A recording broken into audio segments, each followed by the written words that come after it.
আসসালামু আলাইকুম। Quantum academic and admission প্ল্যাটফর্মের পক্ষ থেকে আমি মোহাম্মদ ইমরান স্যার তোমাদের সকলের সামনে উপস্থিত হয়েছি সুপার স্পেশাল এইচএসসি ইংরেজি গ্রামার ফ্রেজেস ওয়ার্ডের চমৎকার 18 নাম্বার প্র্যাকটিস ক্লাস নিয়ে। তো আমাদের আজকের ক্লাসের শুরুতেই নিপা 26 ব্যাচ, এইচএসসি 26 ব্যাচের নিপার যে প্রোফাইল, সেই প্রোফাইলটা দেখে আমিও ভয় পেয়েছিলাম। ক্লাসে যখন নিপা জয়েন করছে আমি চিন্তা করলাম, আল্লাহ ক্লাসে কোন ভূত জয়েন করলো। যেই লোগো আর কি, এই লোগোটার জন্য একটু ভয়ই লাগতেছে। যাই হোক, বাকিরা হয়তো একটু আতঙ্কিত আছো যে আজকে ক্লাসে কি ভূত জয়েন করলো নাকি, আজকে কি ভূতের সাথে ক্লাস হচ্ছে আমাদের। দেখো নিপা, দেখছো যে ওরাও কিন্তু ভয় পাচ্ছে। আমি তো ভয় পাইছি প্রথমে হুট কইরা। আচ্ছা, কি বলছে যে ওর পিক দেখে, হ্যাঁ হাবি, ওর পিক দেখে ভয় লাগে স্যার। আচ্ছা এই এই নিপা চেঞ্জ করো আসলে। আরে হ্যাঁ, কিউট থাকলে দেখো না, বাকিরা ভয় শেষ। আমিও ভয় পাইছি। আমি প্রথমে চিন্তা করলাম যে কি না কি ঢুকছে ক্লাসের রুমে। যাই হোক, চেঞ্জ করে দিও। আচ্ছা চলো শুরু করি। হ্যাঁ, তো দেখো, এটা আমরা যেটা আলোচনা করবো আজকে হচ্ছে 18 নাম্বার লেকচার। এখানে আমাদের কুমিল্লা বোর্ড 24 সালের প্রশ্ন। দেখো কি দেওয়া আছে, there, what does look like, would rather, what's like, তারপর হ্যাভ টু অথবা হ্যাজ টু, তারপর হচ্ছে as soon as, later long, had better, it, was born, এগুলা। এখন এইখানে হ্যাঁ বলো বলো বলো। আপনি তো ওই যে দেখলাম ওই দেখছেন, তাহলে ওরকম আসলে কি করব সেটা বলেন এখন। আসলে সেই জন্য ক্লাসে জয়েন হয়েছি। আচ্ছা বলি শোনো, ওরকম আসলে তুমি কোনো গ্রামার দিয়ে পারবে না, এটা এক কথা। গ্রামার দিয়ে ওটা হবে না, বাংলা অর্থ ছাড়া তুমি পারবে না। নিপা বলি, এই যে প্রশ্নটা যেটা দেওয়া আছে না, যেটা দিছে, এই প্রশ্নটা যে কেউ দেখুক, শুধু আমি কেন, যে কেউ দেখুক, ওই যে আমিনুল স্যার নামে যে ইয়া করছো, মেনশন দিছে তুমি আমার ওখানে। তো আসলে এটা মানে এতটাই টাফ লেভেলের ছিল, যেটা বাংলা অর্থ না বুঝলে কেউই করতে পারবে না। এটা ওই যে with out close, with close, ওরকম আর কি। এটা আসলে কোনো গ্রামার দিয়ে তোমার মিলবে না। গ্রামারের যে আইটেমগুলো আমরা জানি, থ্যাংক ইউ জয়েন করছো আমাদের ক্লাসে একটু আগে মারুফ। গ্রামারের যে আইটেমগুলো আমরা জানি, এই যে এই প্রতিটা গ্রামারের আইটেম যে রুলসগুলো জানি, সেখানে নাই কোনো রুলসের কোনো ব্যাখ্যা বা নাই কোনো রুলসের ব্যবহার, শুধু হচ্ছে তোমার ওয়ার্ডগুলো নিয়ে আসে। অর্থাৎ একটা ওয়ার্ডের সাথে একটা ওয়ার্ডের বাংলা অর্থ ম্যাচিং করে করে উত্তর বসাইতে হবে। এর কোনো সূত্রের মধ্যে তেমন পড়ে না, বা সূত্র নাই বলতে গেলে, ওগুলো কোনো আমি দেখিই নেই জীবনে। এখন এইটা জাস্ট একটা এক্সাম্পল দেওয়া হয়েছে যে টেস্ট এক্সামটা এরকমই হয়, একটু ইউনিক হয়। সবাই তো মনে করে যে এগুলোই আসবে, জানাশোনা যে ওয়ার্ডগুলো সেগুলো দিয়েই আসবে। আসলে এরকম না, মাঝে মধ্যে একটু ডিফারেন্ট আসতে পারে। তাই বলে ডিফারেন্ট বলতে গিয়ে 10টা ডিফারেন্ট আসবে এরকম না, হয়তো বা সর্বোচ্চ 2টা বা 3টা ডিফারেন্ট আসতে পারে, এর বেশি কিন্তু না। কিন্তু ওই প্রশ্নের মধ্যে 10টা ডিফারেন্ট দেওয়া আছে, 10টার মধ্যে 10টাই অজানা, কেউই জানে না 10টার মধ্যে 10টা কি হবে। এরকম লেভেলের প্রশ্ন আসলে কোনো কলেজেই করে না। যদি ওই কলেজ, কিন্তু প্রশ্ন কখনোই করা হয় না। বোর্ড পরীক্ষাতে তো কখনো করে না, কোনো কলেজেও করে না। কিন্তু এটা ছিল একটা মানে একটা প্র্যাকটিস মূলক, যে আসলে আমাদের পরীক্ষার টেস্ট স্ট্যান্ডার্ড প্রশ্ন এরকম হওয়া উচিত। তবে এরকম হইতে গেলে দেখা যাবে আমাদের তো ফেলের সংখ্যা প্রচণ্ড হবে, কারণ স্টুডেন্ট এমনি লেখাপড়া করে কম, আর ইংরেজিতে দুর্বলতা সবচেয়ে অনেক বেশি। এর মধ্যে যদি এত পেঁচায় প্রশ্ন দেয় তাহলে কেউই পারবে না। যারা টপার আছে তাদেরও পারতে হিমশিম খাওয়ার মতো অবস্থা হবে। তো যেটা আমি বলি, যে যদি কোনো ব্যতিক্রম আসে, সর্বোচ্চ 2 থেকে 3টা ব্যতিক্রম আসবে। এক থেকে শুরু থেকে শেষ পর্যন্ত যদি ব্যতিক্রম দিয়ে দেয়, সেটাকে আসলে আসলে প্রশ্নের স্ট্যান্ডার্ড বলা যায় না। সেটাকে আসলে বলা হয় যে একটু মানে হয়তোবা যে প্রশ্ন করছে তার হয়তোবা প্রশ্ন করার সময় হয়তোবা ঝগড়া লাগছিল বাসায়, বা মন মালিন্য ছিল, বা অন্য কোনো সমস্যার জন্য। কি বললা নিপা? বললাম একদম ঠিক কথা বলছেন। হ্যাঁ, এরকম হইতে পারে যে প্রশ্ন যখন করছে, ওই যে লিলিপুট ফারহানের একটা ভাইয়ার ভিডিও দেখছো তো, যে যখন খাতা দেখে ওয়াইফের সাথে লাগে ঝগড়া, এমন ঝগড়া লাগে যে ঝগড়া মনে হয় জীবনে লাগে নাই। তারপরে খাতা দেখা শুরু হয়, এই কি লিখছে কি লিখছে, একটাও হয়নি, একটা হয়নি, কিছুই লেখে নাই, মানে যা লিখছে সবই ভুল তার মতে। তো আমার কাছে মনে হয় ওই যে প্রশ্নটা করছে, হ্যাঁ আমার মনে হয়, আমার যেটা মনে হয় ওই যে প্রশ্নটা করছে না, এরকম কিছু একটা হয়েছে 19-20, নাহলে এরকম প্রশ্ন কেউ করার মতো না। যাক, আমি অনেক বিষয় নিয়ে আলোচনা করলাম। তো নিপা আশা করি বুঝতে পারছো এরকম প্রশ্ন আসলে হওয়ার মতো না, কিন্তু যেহেতু হয়ে গেছে এখন আমাদের একটু কষ্ট করে এটা স্কিপ করতে হবে, এক কথায় আর কিছু না, জাস্ট স্কিপ করে যাবা। মনে রাখবা এরকম প্রশ্ন বোর্ড পরীক্ষা আসার মতো না। বুঝতে পারছো নিপা? জি ভাইয়া আচ্ছা, বুঝছি। তাহলে এখন তুমি প্রিপারেশন নাও, পড়ো, যেহেতু বাংলা পরীক্ষা, ক্লাসে জয়েন করছো, খুশি হলাম, থ্যাংক ইউ। আচ্ছা চলো আমরা শুরু করি, হ্যাঁ, লেটস স্টার্ট। প্রথমে লেখা আছে শূন্যস্থান, ড্যাশ লুকস ডেঞ্জারাস। হ্যাঁ বলো। এটা এসডি হয় না? বুঝি নাই, কি বললা? ভিডিওটা এইচডি হয় না, বোঝা যায় না তো কিছু। এইচডি হয় না, আমার তো আসলে একটু আজকে এমবি কানেকশন, এই জন্য একটু হয়তো বা ঘোলা লাগতেছে, এরকম হইতে পারে। আসলে আমার এমবিতে ক্লাস নিচ্ছে আজকে, আমার ওয়াইফাই বন্ধ, এমবিতে ক্লাস নিচ্ছি। কিছুই কি বুঝতে পারতেছো না? আমার নেট স্পিড 100-র উপরে যদিও আছে, আশা করি। বলো বলো। কিছুই বোঝা যাচ্ছে না তো। 1 জিবি এমবিটা কেমনে চালাইতেছেন? কেন? আমি তো আমি হ্যাঁ। ঢাকা থেকে আইসি মনে হচ্ছে 20 দিন কি 22 দিন, এই 22 দিন আমার 30 জিবি এমবি লাগছে। কি বলো? 30 জিবি আর এই 30 জিবি 60 জিবি এমবি আমি। হ্যাঁ 1000 টাকার আমি শুধু এমবি তুলছি। আরে এত এমবি লাগবে কেন? আমাদের একটা জুমে ক্লাস করতে 1 ঘন্টা ক্লাসে সর্বোচ্চ 200 থেকে 250 এমবির মতো লাগে। 1 ঘন্টার ক্লাসে, জুমের ক্লাসে, জুম ক্লাসের কথা বলি, 250 থেকে 300 এমবি লাগে। আমার প্রচুর এমবি কাটতেছে। আমার এখানে ওয়াইফাই নাই, তো আমি এমবি তুলছি, আমার প্রচুর এমবি কাটতেছে। তোমার এখন তোমার কি সিম বলো তো একটু? আচ্ছা একটু ওয়েট করো, আমি সিমটা কি কি সিম ইউজ করো? আমি গ্রামীণ ইউজ আমি করি। হ্যাঁ গ্রামীণে। হয়তো বা কোনো কম সমস্যা হইতে পারে, কিন্তু আমার এখানে তো বেশি এমবি কাটে না। হয়তো বা তুমি অন্য কোনো, তুমি মনে হয় ব্রাউজারে ক্লাস করো নাকি জুমে ক্লাস করো, কোনটা? আমি গুগল মিটেও ক্লাস করি, জুমেও করি। ও আচ্ছা, হইতে পারে কোনো না কোনো সমস্যার কারণে বেশি কাটছে, কিন্তু কথা হচ্ছে যে আমি যতটুকু জানি যেটা বেশি কাটার কথা না। যাক আমি ক্লাস করি, হ্যাঁ, আসলে সময় কম তো, আমাদের ক্লাস করতে হবে। তো দেখো খেয়াল করো, তো শূন্যস্থানে কি হবে? প্রথমে এখানে আমাদের সাবজেক্ট নাই, সাবজেক্ট যদি শূন্যস্থান থাকে তাহলে ইট বা দেয়ার বসে, এখানে কি হইতে পারে? ইট হবে, হ্যাঁ, ইট টুকস, এটা ছিল ডেঞ্জারাস, হ্যাঁ থ্যাংক ইউ বলি। ইট টুকস ডেঞ্জারাস টু রিচ টপ, এটা ছিল খুবই মারাত্মক বিষয়, অনেক কিছু। তো আশা করি এটার বাকিটা বলতে হবে না, একটা বুঝছো। All passengers dash fill in the immigration from the available, মানে সকল যেই প্যাসেঞ্জার আছে সবাইকেই আমাদের ইমিগ্রেশন কি করা উচিত? ফুলফিল করা উচিত নাকি ফুলফিল করতে হবে? এখানে কি বসবে? হ্যাড বেটার নাকি হ্যাভ টু বলো তো? হ্যাভ টু, ভেরি গুড, মনে রাখবা। হ্যাঁ, সকল প্যাসেঞ্জারকে কি করতে হবে? হ্যাভ টু করতে হবে। এই নিপা দেখছো সবাই ভয় পাচ্ছে, সবাই ভয় পাচ্ছে, তুমি এটা চেঞ্জ করো, দ্রুত দ্রুত চেঞ্জ করো, সবাই ভয়ে কাবু হয়ে যাচ্ছে। আমার ভয় পাক। আচ্ছা দেখো বাকি খেয়াল করো। My cousin dash in Malaysia and rest in America, কি হবে বলো তো? ওয়াজ বর্ন, চমৎকার, জন্মগ্রহণ করেছিল, ওকে। ড্যাশ ইউর ফ্যামিলি ড্যাশ কি হবে? হোয়াট ডাজ লুক লাইক নাকি হোয়াটস লাইক, কোনটা? হোয়াটস লাইক, এইটাই তো, তোমার ফ্যামিলি কেমন? হ্যাঁ হ্যাঁ, হোয়াটস লাইক, খেয়াল রাখবে কেন, কিন্তু হোয়াট ডাজ লুক লাইক না, হোয়াটস ইউর ফ্যামিলি লাইক, তোমার পরিবারটা দেখতে কেমন, ওকে।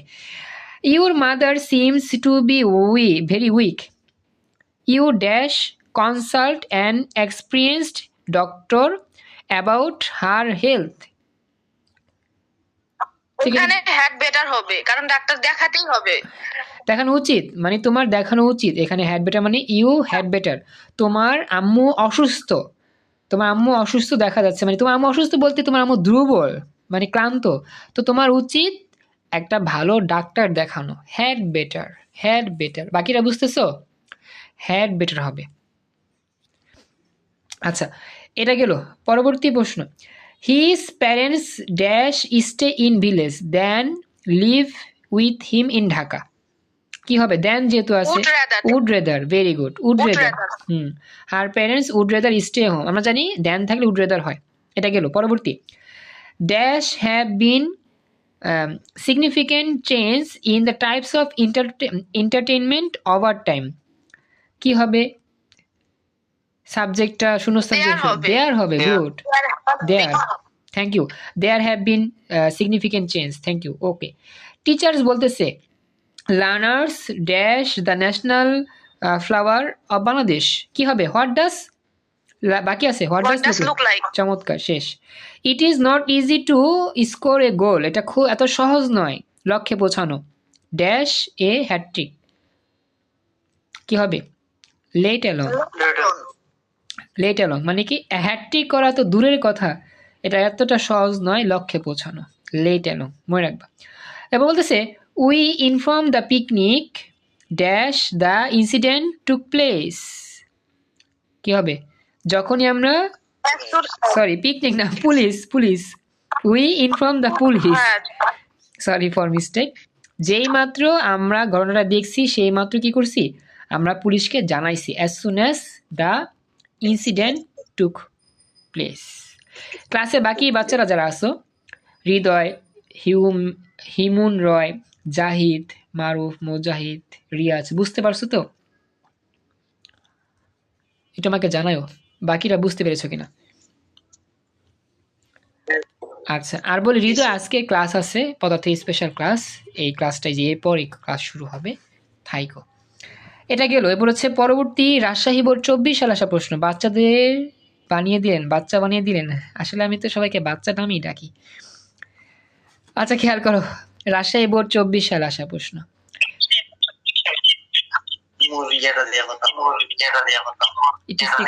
স্পিকার অফ রাখতে হবে খেয়াল করো হ্যাঁ ইউ লুক এক্সাস্টেড এটা আমি মনে একবার সমাধান করাইছি মনে হইতেছে নাকি নাকি একই রকম লাগে কোনটা কি না যাক করাইছি না মনে হয় খেয়াল নাই যাক দেখো ইউ লুক এক্সাস্টেড এটা করাইছিলাম তোমাকে দেখতে খুবই উদ্বিগ্ন লাগতেছে you dash take rest for a while তোমার বিশ্রাম নেওয়া উচিত না নিতে হবে কোনটা উচিত আচ্ছা এটা হচ্ছে কি বিশ্রাম নেওয়া উচিত হ্যাড বেটার থ্যাংক ইউ উত্তর হচ্ছে কি হ্যাড বেটার তোমার বিশ্রাম নেওয়া উচিত তোমাকে অনেক ক্লান্ত দেখাচ্ছে তোমার বিশ্রাম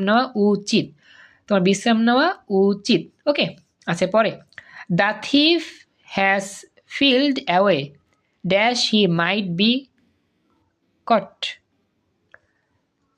কি হবে এখানে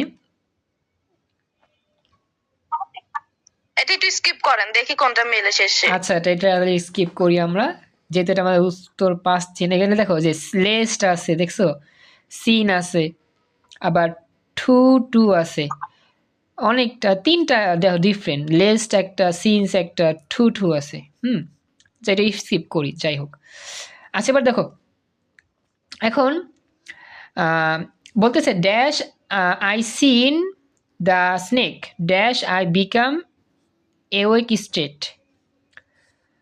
তো এখানেও আমাদের দেখা যাচ্ছে তারপর ডট ডট দেন মনে হয় এইটা হবে আচ্ছা এখানে যেহেতু আমাদের Sure নামে, but আচ্ছা এগুলো- আচ্ছা দেখি আমি যদি no sooner had I seen the snake than I became a streak হ্যাঁ এটা হবে এটা মিলে আমাদের সি নাম্বারে আমরা যদি নো সুনার হ্যাড দিতে মিলে আমরা যখনই সাপটাকে দেখেছিলাম তখনই আমরা একটা লাঠি সংগ্রহ করেছিলাম হ্যাঁ থ্যাংক ইউ এটা মিলছে নো সুনার হ্যাড এটা হবে নো সুনার হ্যাড আর এখানে হবে তোমার দেন তার মানে এইটা আমরা মিলে ফেললাম আর বি নাম্বারটা অফ রইল বল ইংলিশ কি স্যার কোনটা আমি বলতেছি একটা মনে করেন একটা ডাইনির ইংরেজি কি স্যার ওখানে যদি একটা সাপের বদলে যদি স্নেকের বদলে যদি ডাইনি দেওয়া যেত সেটাই বলতেছি ডাইনি মানে তো শয়তান, আবার কি? ডাইনি ইংরেজি কি এই নিবা কও ডাইনি ইংরেজি কি ডেভিল পারফেক্ট, ওটা আমি বুঝছি। কি বললা ডেভিল মানে তো শয়তান, শয়তান মানে তো ডাইনি না? ডেভিল আচ্ছা যাক দেখছো নিপা এই যে তোমার এই যে আজকে যে ভয়ঙ্কর রূপে ক্লাসে জয়েন করছো অনেকে ভয় ভয় ক্লাস করতেছে সবাই কিন্তু ভয় লাগতেছে খেয়াল করো আচ্ছা দেখো ভাই বুকে চাপ দিয়ে ঘুমায়ো। এই দেখো খেয়াল করো আচ্ছা এরপর থেকে আর জয়েন করো না হ্যাঁ এই যে এই চেহারাতে জয়েন করো না আমিও প্রথমে ভয় পেয়েছিলাম আর বাকিরা কিছু মনে করো না আজকে একটু আর কি হয়তো বা নিপা একটু দুষ্টমি করে এটা দিয়েছে কিন্তু সিরিয়াসলি এটা দেয় না সবসময় এটা আসলে থাকে না যাই হোক তো দিছে নিপা সমস্যা নাই তাহলে আমি যাই শুরু করি হ্যাঁ খেয়াল করো এখন হচ্ছে গিয়ে তো আমাদের পরে কি বলছে D number, I would rather my corporation to you if dash requires. এটা কি হইতে পারে? ইট হবে, ইট ইফ ইট রিকোয়ার্স। ইট তো আসলে আমাদের সেন্টেন্সের শুরুতে হয়, শুরুতে আচ্ছা দেখি এখানে আমাদের ইফ ইট রিকোয়ার্স, আচ্ছা এটা মাঝে মধ্যে হয়। আচ্ছা তাহলে আমরা এটা ইফ দিতে পারবো, it requires, if it requires, যদি এটা রিকোয়ার্স পায়। উত্তর মেবি এটা কাছাকাছি মিলে, হ্যাঁ কাছাকাছি মিলে, এটা ইটের মতোই হইতে পারে, হ্যাঁ মানে ইট মিলে কাছাকাছি, কিন্তু যদিও এখানে আমাদের একটা শূন্যস্থানের সামনে আছে, শব্দের শুরুতে একটা শূন্যস্থান আছে, কিন্তু এটার সাথে এটা আবার মিলে, ইফ ইট রিকোয়ার্স মিলে, হ্যাঁ ঠিক আছে নিয়ে এটা মিলে। সব এটা দেখো, এটা একটু টাফ, এটা একটু টাফ, রাজশাহী বোর্ড 24-এরটা, এটা ইফটা মিলে। It was long dash I had meet you. It was long, এটা ছিল অনেক আগে ড্যাশ, মানে হচ্ছে সময়কে বুঝাইছে না, মানে হ্যাঁ হ্যাঁ এটা এখানে সময় বোঝাচ্ছে, যখন আমি তার সাথে দেখা করেছিলাম মিটি, এটা ছিল অনেক আগের কথা। সিন্স হতে পারে না, since it was long since I had meet you, এটা ছিল অনেক আগের কথা। ইট হবে কি এখানে সিন্স হবে, সিন্স যখন আমি তার সাথে দেখা করি, সিন্স হবে। কথা কি বুঝতে পারছো? সিন্স যখন তার সাথে আমার দেখা হয়। এটা আমাকে জানাও, আমার আসলে বাসাতে হয়তো বাড়ি থেকে কল দিচ্ছে আমার ছোট বোন, কল করতে হবে, তাদের আমাকে জানো, আমি এটা করবো, তাড়াতাড়ি বলো, বুঝতে পারছো এতটুকু? সিন্স হবে এটা, সিন্স। আচ্ছা এরপরে dash he meet me he hugs me warmly dash he meet me. এখানে হবে as soon as, যখন সে আমাকে জড়াই ধরলো, এরকম একটা কিছু আছে। আচ্ছা as soon as he meet me he hugged my warmly। আচ্ছা যখনই সে আমাকে দেখতে পেলো, তখনই সে আমাকে কি করলো? জড়ায় ধরলো। হ্যাঁ থ্যাংক ইউ সো মাচ, উত্তর রাইট। এটা হবে as soon as, হয়েছে নিপা। এই তো এটা শেষ হলে আমাদের এটা শেষ, এরপর আমরা ইংরেজি ফিজিক্স ক্লাস শুরু হবে। এইসব বুঝছো কিনা? as soon as হবে যেই মাত্র আমাদের দেখা হলো, সেই মাত্র সে আমাকে জড়া ধরছে, শেষ। Don't expect any help from him he is dash busy dash help you. দুইটা ড্যাশ আছে, দুই ড্যাশ থাকলে কি হইতে পারে আমাদের এখানে? দুই ড্যাশের মধ্যে কি বসতে পারে? এটা তো বসেছে। ও আচ্ছা হ্যাঁ, যে টু আছে, ভেরি গুড, এটা বসবে, থ্যাংক ইউ। টু আছে। আচ্ছা আর মাত্র 445 MB আছে, আমি 500 MB মোট খরচ হয়েছে, হ্যাঁ টু হবে, যে too, he is too busy to help you. Okay, I am an orphan now dash my father had lived longer. কি হবে? ড্যাশ মাই ফ্রেন্ড, এটা কি মিলতে পারে? একটু বাংলাটা বলেন, কি বলছে? I am not orphan, I am orphan now, আমি আসলে অরফানটা বোঝাইছে। এটা লেট অ্যালন কি? লেট এলং হচ্ছে না, লেট এলং হবে না, লেট এলং এখানে মিলবে না, না উড রাদার, এটা আমার অন্য কিছু হইতে পারে, জাস্ট দেখতে হবে এখানে কি মিলে। আমাদের এখানে তো দেওয়া নেই অন্য কিছু। উড রেদার তো নাই এখানে, উড রেদার নাই আছে তো, ওই তো উপরে। এই যে হোয়াট দ্যাট, এটা হোয়াট দ্যাট, আচ্ছা তাহলে এটা হইতে পারে, হ্যাঁ what that sorry would that my father had live, এটা হইলে হইতে পারে। দেখি পরেরগুলো কি। উড দ্যাট হবে স্যার এটা। আচ্ছা thank you. He can not walk for few step, এটা কি হবে? Let along run for a mile, সে 1 মাইল দৌড়াবে দূরের কথা, সে কিছুক্ষণই হাঁটতে পারে না। লেট এলং, বুঝতে পারছো? লেট এলং হবে এখানে, সবাইকে বুঝছো কিনা আমাকে জানাও। Okay thank you. এটা হচ্ছে আমাদের কি লেট, হ্যাঁ লেট এলং, এটা একটু জটিল ছিল। আচ্ছা পরবর্তী, he overlook me he dash never knew me, এটা দুইটা সেন্টেন্স দুই রকম, আপনার পিকচার চেঞ্জ। এদের সাথে নিপা প্রত্যেকটা স্টুডেন্ট তোমার মানে কমপ্লেন জানাচ্ছে। তো অ্যাজিভ হবে, অ্যাজিভ হইলে কিন্তু সাবজেক্ট, সাবজেক্ট প্লাস ভার্বের প্রেজেন্ট ফর্ম হলে সাবজেক্ট প্লাস ভার্বের পাস্ট ফর্ম হয়। অ্যাজ ইফ নিপা আজকে সবারে ভয় লাগা দিছো, তোমার এই খবর আছে আজকে, দেখো সবাইকে তোমার উপর রাগান্বিত। আচ্ছা খেয়াল করো, তো অ্যাজ ইফ দেওয়ার পরে এটা হয়ে গেল। এখন বাকি আছে কি কও? বাকি আছে লেস্ট, তার মানে এখানে লেস্ট হবে, বি নাম্বারটা কি হবে? লেস্ট হবে, হয়ে গেছে। বুঝছো নিপা? হ্যাঁ লেস্ট হয়ে গেছে। হ্যাঁ হ্যাঁ। আর আজকে একটা চমলক ক্লাস হইলো, বলতে গেলে ভয়ঙ্কর একটা ক্লাসের মুখোমুখি হইলো, ভয় পেয়ে গেছিলাম। আসলে আমিও ভয় পাইছিলাম প্রথমে যখন নিপা জয়েন করছে। আজকে ক্লাসে প্রথম নিপা জয়েন করছে, আজকে হচ্ছে কি 10 জানুয়ারি 2026 শনিবার। তো নিপা প্রথমে জয়েন করছে আজকে, আমি ঢুইকে দেখি আল্লাহ কে জয়েন করলো, এটা কে আসলো। পরে দেখি এই অবস্থা। যাই হোক, কি বললো নিপা? হ্যাঁ ওইটাই আর কি, তোমার সাথে করে জিন পেতনি ভূত যা যা আছে ডাইনি সহ সবাই চলে আসছে। যাক, আর নিপা বলি, আর এটা দিও না, আমরা সবাই ভয় পেয়েছি। নেক্সট একটু অন্যরকম ভাবে ছবি দিও, ঠিক আছে? আচ্ছা ওকে। যাক, এটা কিছু দুষ্টামি আজকে হয়তো একটু ফান হইলো। যাক, তো বলি আমাদের এখানেই আমাদের স্পেশাল 18 নম্বর লেকচার কমপ্লিট। আমাদের একটু পরে ফিজিক্সের ক্লাস হবে, অপেক্ষা থাকো। তো আসসালামু আলাইকুম, আল্লাহ হাফেজ।